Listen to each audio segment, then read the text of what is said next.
ETF index mutual funds నేర్చుకుని stock మార్కెట్లో రాణించాలనుకుంటున్నారా? వెంటనే ఈ నెంబర్కి కాల్ చేయండి. నమస్తే ఉషా. నమస్తే రాధా. దేనికైనా ఒక లిమిట్ ఉంటుంది. అందుకే మన హద్దులు దాటి అని ఆ హద్దు అనేది నిజంగా చెప్పాలంటే నా ఉద్దేశంలో ఆ హద్దు అనేది ఒక మనిషి ప్రాణాలు కూడా కాపాడుతుంది అని నా ఫీలింగ్.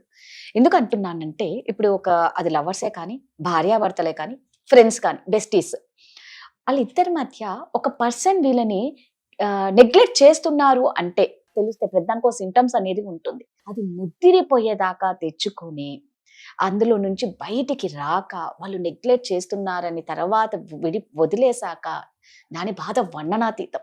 అంటే ఒక పర్సన్ మనల్ని నెగ్లెక్ట్ చేస్తున్నారు అని ఫస్ట్ ఎలా మనం తెలుసుకోవచ్చు? చిన్న చిన్నవి ఉంటాయి. దానికి సొల్యూషన్ ఏంటి? ఆ కళ్ళ ఊరలతో సినిమాలో సునీల్ ఎక్కడ ఎక్కడ ఎవరు లేరు అని అంత ఎడిక్షన్స్ చంపే వరకు వెళ్తున్నారు చూసావా? This is all because of that love. This is all because of that addiction. ఎదుటోళ్ళు మనం పట్టించుకోకపోయినా ఇప్పుడు ఒక అబ్బాయి ఒక అమ్మాయి, especially we're talking exclusively on personal relationships. అమ్మాయి ఇనీషియల్ గా ఒప్పుకోదు, పర్సూ చేస్తా ఉంటాడు, పడుతుంది, స్టార్టింగ్ లో ఇచ్చిపుచ్చుకోవడం అవుతుంది, తర్వాత ఈ అబ్బాయి అలవాటు అయిపోద్ది. That's a human psychology. ఈ అమ్మాయి ఇస్తా ఉంటది, ఇచ్చినప్పుడు 10 సార్లు ఇస్తే ఒకసారి వస్తాడు, 20 సార్లు వస్తే హాఫ్ టైం వస్తాడు, 40 సార్లు ఇస్తే పావు టైం వస్తాడు, 60 సార్లు ఇస్తే 10, ఇంకా 100 సార్లు ఇస్తే 0.5% వస్తాడు. ఇంక ఈ అమ్మాయి చచ్చిపోయే స్టేజ్ లో వదిలేయాలనుకుంటుంది. వదిలేసి వెళ్ళిపోయే టైంలో మళ్ళీ ఈ అబ్బాయి వస్తాడు. అలా ఎలా వదిలేసి వెళ్ళిపోతావు బంగారం? ఈ 100 టైమ్స్ నువ్వు అది చేసావు, ఇది చేసావు, ఇట్లా చేసావు, రా బంగారం అనగానే మళ్ళీ వెళ్తుంది. మోస్ట్లీ ఇది అమ్మాయిలు చేస్తారు అనుకుంటాం. అబ్బాయిలు కూడా ఉన్నారని తగు మోతాదులో అమ్మాయిలే ఇంత షెట్టు గోత్రు అవుతా ఉంటారు. ఇది డీవియేట్ అయి బయటికి రావాలి అని సైకాలజిస్టులు నేను చాలా వీడియోలు చూసాను. Once this becomes a love addiction, love addiction అని అమ్మాయిలు అనుకుంటారు. ఏదో మూమెంట్ లో ఇదేదో ఒక ప్రేమను చూపిస్తాడు, అది మళ్ళీ చూపిస్తాడేమో అని అమ్మాయి ఇస్తూ ఉంటది. ఆ ఎమోషన్ వీడు ఇవ్వడు, ఇస్తాడు అనే భ్రమ క్రియేట్ చేస్తాడు కానీ ఇవ్వడు. ఈ 100 సార్లు ఒకసారి ఇస్తాడు.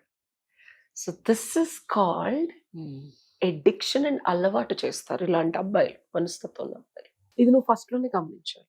ఫస్ట్ లో గమనించకపోతే ఏమవుతుందంటే నీకు ఈ అబ్బాయి అడిక్ట్ అవ్వడు, నువ్వు అబ్బాయికి అడిక్ట్ అయిపోతావు. మన జుట్టు తీసుకెళ్ళి ఇంకోటికి ఇచ్చావనుకో, వాడు తల కొరివి పెట్టినా అర్ధనగ్నంగా మనల్ని కాల్ చేసినా సరే మనకు అక్కడే ఉండాలనిపిస్తుంది. That is the power of addiction. So this is not love. అది అర్థం చేసుకోండి అమ్మాయిలు. ఇర్రెస్పెక్టివ్ ఆఫ్ నువ్వేం చేసినా వాడి దగ్గరికి రావట్లేదు, నువ్వు ప్రేమను అడుక్కుంటున్నావు, నాతో మాట్లాడు ప్లీజ్ ప్లీజ్ నన్ను కలవా, ప్లీజ్ ఒక్కసారి చూడాలి, ప్లీజ్ ఫోన్ ఎత్తవా, ప్లీజ్ నిన్ను చూసి వెళ్ళిపోతాను, నీకు ఒంట్లో బాగాలేదన్నావు కదా మెడిసిన్స్ తీసుకొచ్చాను, నాకు తలనొప్పి వచ్చిందని చెప్పాను, నేను రమ్మన్నానా అంటాడు అబ్బాయి. నీకోసం వెయిట్ చేస్తున్నాను, please please please please please.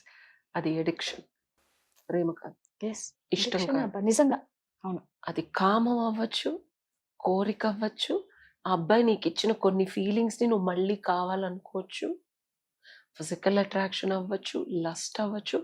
నీకేం కావాలనేది డిఫైన్ చేసుకోలేకపోవటం నీ దుర్గతి. అది ఆ అబ్బాయి నుంచి కాకుండా ఇంకెక్కడన్నా దొరుకుతుందేమో వెతుక్కో. అప్పుడు ఈ అబ్బాయి నీకు కరెక్టో కాదో నీకు తెలుస్తుంది. వెతుక్కున్న దగ్గర దొరికిందా ఫ్లిప్ అవు. ఇది చాలా నీచంగా అనిపించవచ్చు కానీ ఆ టైంకి రాదు. అంటే వాడిని అంతగా ప్రేమించినప్పుడు ఇంకొకరితో ఉండాలన్న ఆలోచన ఎందుకు వస్తుంది కదా? ఇక్కడ మిస్సింగ్ ఎవరు? ఇప్పుడు సొల్యూషన్ చెప్తా. ఈ మొత్తం ప్రాసెస్ లో కావాలనుకునేది ఎవరు? అమ్మాయి.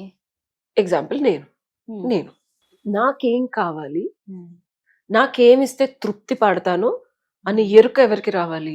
నాకు. సో ఒక్కసారి నువ్వు ఇచ్చిన ఎనర్జీని, ఇచ్చిన ప్రేమని, ఇచ్చిన వాత్సల్యాన్ని, ఇచ్చిన డబ్బుల్ని, ఇచ్చిన అన్నిటిలో ఒక్కసారి షట్ డౌన్ చేసి నీతో నువ్వు కూర్చో. అన్ని డిస్కనెక్ట్ చేసి నీకేం కావాలి, నువ్వేం కోరుకుంటున్నావు, ఎందుకు తాపత్రయపడుతున్నావు, దేనికోసం వెనకాల పడుతున్నావు. ఇది నేను పర్సనల్గా చేసింది చెప్తున్నా, రీసెంట్గా పర్సనల్గా చేసింది చెప్తున్నా. ఒక పర్సన్తో నాకు టైం ఇవ్వని, లేకపోతే నన్ను ఒక అమ్మాయిలాగా ప్రాపర్ గా గౌరవంగా రెస్పెక్ట్ఫుల్ గా ట్రీట్ చేయమని. ఒక రిలేషన్షిప్ లో ఉన్నప్పుడు బేసిక్ ఒక మనిషి ఇంకొక మనిషితో మాట్లాడటం అనేది మానవ సహజం. మాట్లాడితేనే ఒకరి గురించి ఒకరికి తెలుస్తుంది. ఒక అమ్మాయి పక్కన ఉండగా కూడా నువ్వు ఫోన్ చూసుకుంటూ ఇంకోలాగా బిహేవ్ చేస్తే అది ఎంతవరకు సబబు? నేను టైం ఇచ్చా, నాకు టైం కావాలి, నా పాస్ట్ రిలేషన్షిప్ అట్లా జరిగింది, ఇట్లా జరిగింది, అదైంది, ఇదైందంటే నేను వాళ్ళకి అంత ఇచ్చాను, నువ్వు వెళ్ళిపోతే నేను వెనక్కి కూడా పిలవను. అసలు లైక్ సీరియస్లీ నాకేమి ఇవ్వలేదు. వాళ్ళకి నువ్వు బంగారాలు కొనిచ్చావు, దుబాయ్ ట్రిప్పులు తీసుకెళ్ళావు, బట్టలు కొనిచ్చావేమో, నువ్వు నాకు ₹1 ఇవ్వలేదు, నువ్వు అసలు టైము స్పెండ్ చేయలేదు, నన్ను ఒక ప్రాపర్ రెస్పెక్ట్ఫుల్ గా మాట్లాడలేదు, నాకు కావాల్సిన నీడ్, వాంట్, డిజైర్ ఏది ఫుల్ఫిల్ చేయలేదు. అయినా నేను నీకు 41 days టైం ఇచ్చా. నేను 40th డే కూర్చొని నేను విత్డ్రా అయ్యి నేను అసలు అబ్బాయితో మాట్లాడటం, అసలు నాకేం కావాలి, నేనేం కోరుకుంటున్నాను ఈ అబ్బాయి నుంచి, అసలు నేను ఎందుకు ఇంత టైం ఇచ్చాను అని నేను వెనక్కి తిరిగి ఆలోచిస్తే దెర్ వర్ సర్టైన్ మూమెంట్స్. ఆ అబ్బాయి ఒక ఒక విలువైన ఒక కనెక్షన్ ఉండే ఒక మొమెంట్ ఒకలా చూసాడు, ఏమీ చేయలే, చూసి there was a small gesture of water bottle తెచ్చివడం. ఆ మూమెంట్ నాకు ఏదో కావాలంటే అది ఇచ్చాడు అంతే.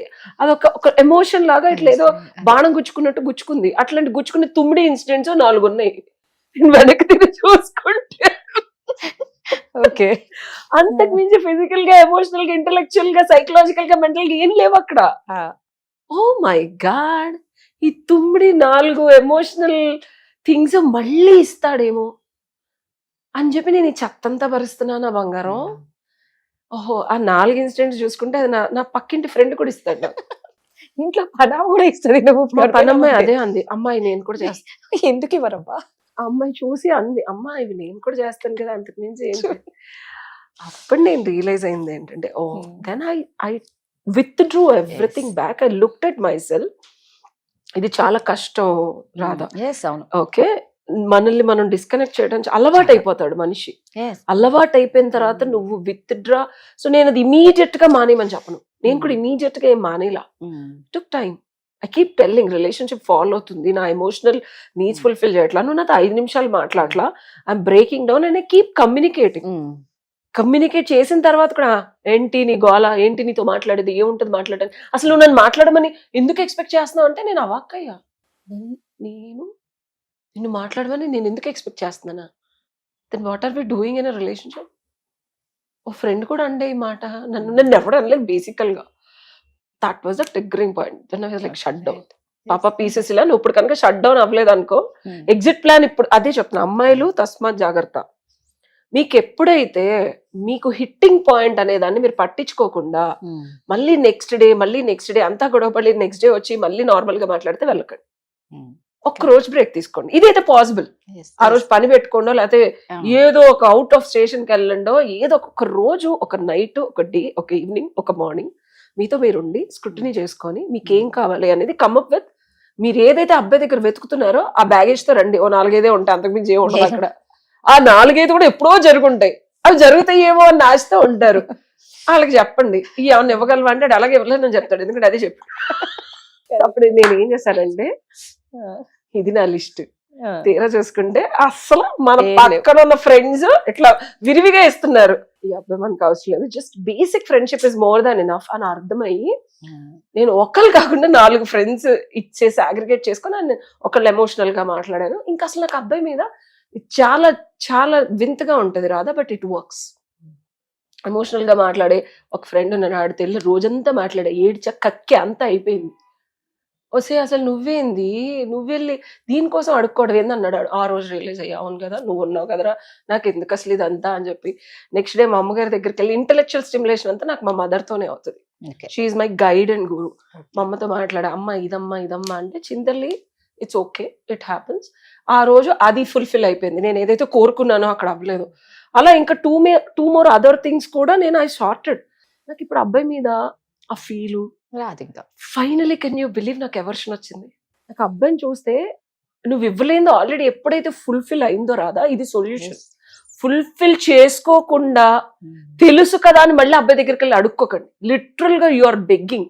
Stop being a beggar in love. I'm like seriously telling, నేను గోత్రుయే చెప్తున్నా, అడుక్కునే స్థితి ఒక రిలేషన్షిప్ లో వచ్చిందంటే నీకన్నా రోడ్డు మీద అడుక్కునేది చాలా బెటర్. నిజంగా అడుక్కోవడం ఉంది రిలేషన్షిప్ లో అంటే అది అసలు కరెక్ట్. నువ్వు అన్నదానికి నేను పచ్చిగా చెప్తున్నాను. అవును. ఇగ్నోర్ చేయడం అనేది మనం సొఫిస్టికేటెడ్ గా మాట్లాడుకుంటున్నాం. నిన్ను అడుక్కునేలా చేస్తున్నాడు వాడు, భిక్షగత్తెలాగా ఒక రిలేషన్షిప్ లో అడుక్కున్నావు. When there is no give and take, ఇచ్చి పుచ్చుకోవడం అనేది ఒక అద్భుతమైన Right. ప్రక్రియ. అది ప్రేమలో నువ్వెంత ప్రేమించడం అంటే ప్రేమని మించి మన దగ్గర ఎక్కువైపోయి పక్కన వాళ్ళకి ఇవ్వడం. అవును. ఓకే, అది ఎక్కువై నీకు రావట్లేదు అనుకో, నీకు ఎక్కువ వెళ్ళిపోతుంది అనుకో, నువ్వు అడుక్కుంటున్నావు. అంతే కదా. అవును. So stop begging. ఇది నా పర్సనల్ ఎక్స్పీరియన్స్ తో. దీని సొల్యూషన్ ఏంటంటే మనం అడుక్కునేది ముందు ఏం అడుక్కుంటున్నావు తెలుసుకోవాలి Right. పచ్చిగా. కరెక్ట్. ఈ అడుక్కునేది ఎక్కడ అడుక్కోకుండా వెళ్ళి బెగ్గా అవసరం లేదు, ప్రేమగా నాకు ఇది కావాలని ఎవరితోనో చెప్పినా ఎలా ఫుల్ఫిల్ అయిపోతుంది. రైట్. ఫుల్ఫిల్ చేసుకొని వెళ్ళండి అబ్బాయి దగ్గరికి. ఇది బస్తీ మే సవాల్. మళ్ళీ వెళ్ళు అబ్బాయి దగ్గరికి, ధైర్యంగా వెళ్ళు. నీకు ఎవర్షన్ రాకపోతే నన్ను అడుగు, కామెంట్ లో పెట్టి నేను చెప్తాను నీకు సొల్యూషన్. నువ్వు అడుక్కుంటున్నావంటేనే ఇంకా నిన్ను నువ్వు దిగజార్చుకోవడమే. మనం ఎక్కడ మనల్ని మనం దిగజార్చుకొని బతకాల్సిన అవసరం లేదు. భ్రమ కలిగించుకోకండి. Yes. Thank you. Thank you.